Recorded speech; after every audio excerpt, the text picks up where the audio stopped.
संध्या विश्लेषण के इस क्रम में आपका हार्दिक स्वागत है।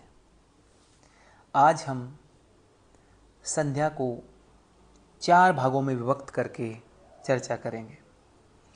पहले भाग में संध्या के 4 मंत्र हैं। पहला मंत्र जो शन्नो देवी से आरंभ होता है उसको आचमन मंत्र कहा गया। फिर ओम वाक वाक इत्यादि जो है वो इंद्रिय स्पर्श नाम से उसको जाना गया। ओम भू पुनातु शीर्षि इत्यादि जो मंत्र है उसको मार्जन मंत्र कहकर के संबोधित किया गया। और ओम भू ओम भुआ इत्यादि जिसको प्राणायाम मंत्र कहकर के संबोधित किया गया। याद रखिए दूसरा भाग जो है वो ऋतम चे सत्यम चे आदि 3 मंत्रों का सूक्त है। इसको अगमर्षण मंत्र भी कहते हैं। तीसरा भाग जो संध्या का है वो प्राची दिगग्नि इत्यादि जो 6 मंत्रों का सूक्त है जिसको मनसा परिक्रमा मंत्र कहते हैं। और चौथा भाग उद्वयम इत्यादि जिसको उपस्थान कहते हैं। इन 4 भागों की अपनी अपनी अलग विशेषताएं हैं। संध्या के ठीक उद्देश्य की पूर्ति करते हैं। उनका संबंध बाहरी कृत्य और रस्मों से नहीं है, अपितु ईश्वर के गुणों के ध्यान से है। संध्या का मुख्य उद्देश्य ध्यान है, पानी पीना या पानी के छींटे देना नहीं, ये तो ऊपरी कृत्य है। अब आइए थोड़ा सा हम विचार करते हैं। मंत्रों के अर्थों से पता चलता है कि इन 4 भागों की अलग अलग विशेषताएं क्या हैं। साधारणतया लोगों ने संध्या के बाहरी कृत्यों पर ही ध्यान दिया है और मुख्य ध्यान को भुला दिया है। इसलिए हमेशा ये शिकायत रहती है लोगों की कि संध्या करने में मन नहीं लगता। मन का लगना मनोविज्ञान का विषय है। मन का लगना एक साइकोलॉजी है। मन लगने के बहुत सारे उदाहरण हमको समाज के अंदर मिलते हैं। याद रखिए बच्चे का मन खिलौने में लग जाता है।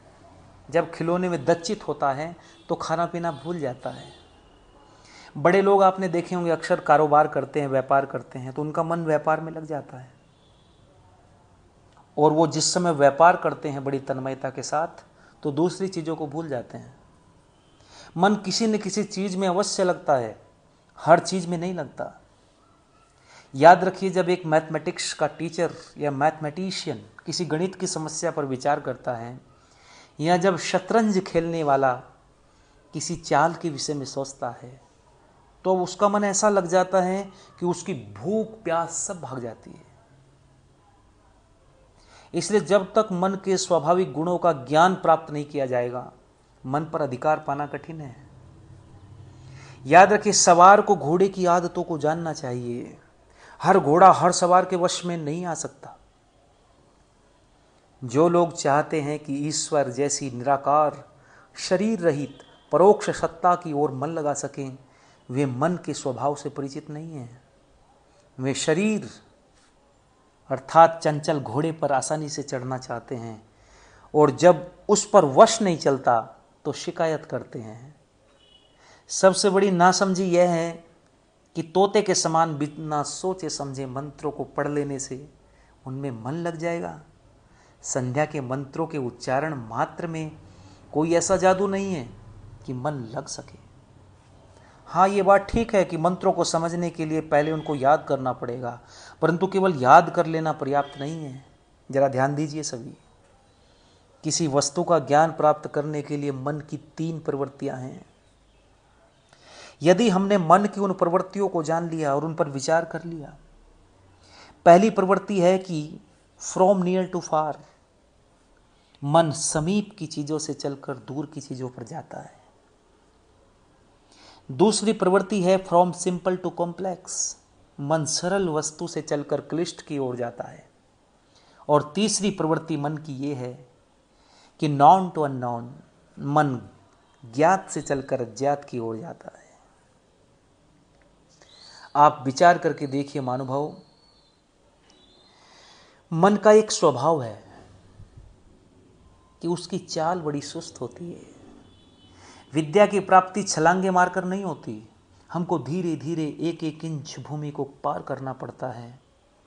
डाक गाड़ी के तेज चलने वाली जो पहिए हैं, उनके मार्ग में हर इंच पर होकर गुजरते हैं।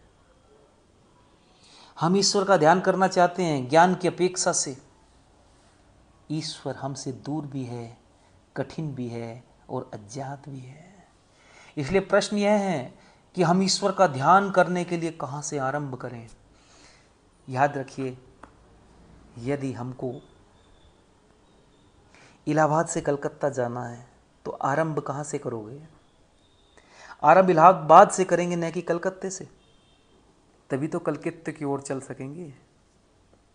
हर शिक्षित या अशिक्षित व्यक्ति के लिए निकटतम वस्तु है उसका अपना शरीर। हमारा शरीर हमारे लिए अपनी निज सत्ता के ज्ञान से भी समीपतर है।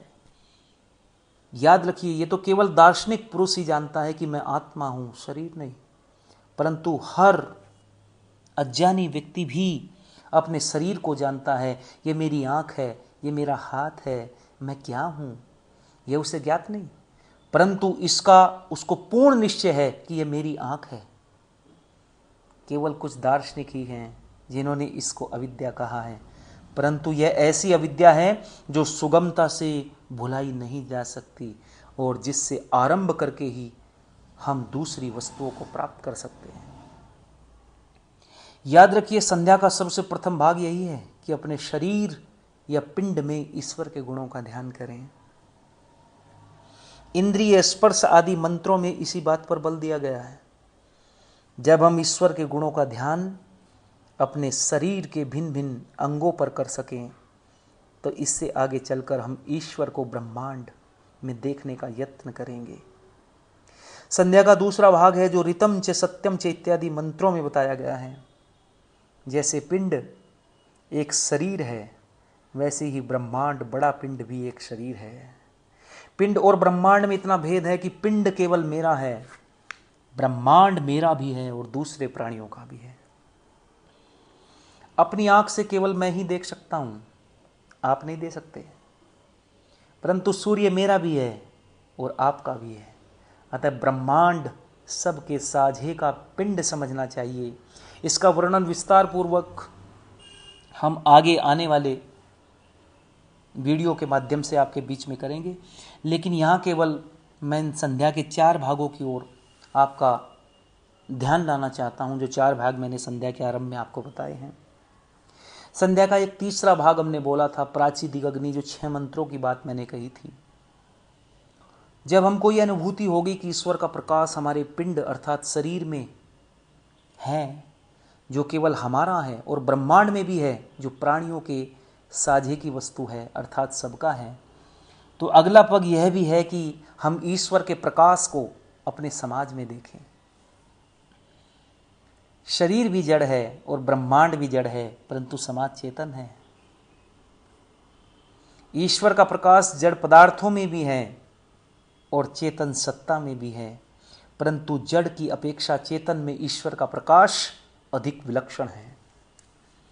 जड़ वस्तुओं का समझना सुगम है और जानवरों या मनुष्यों के मस्तिष्क को समझना बड़ा कठिन कार्य है। लोगों, सूर्य की गति का समझना सुगम है और उसके विषय में भविष्यवाणी देना भी सुगम है, परंतु एक क्षुद्र प्राणी अर्थात चींटी की गति के विषय में भविष्यवाणी सुगम नहीं है।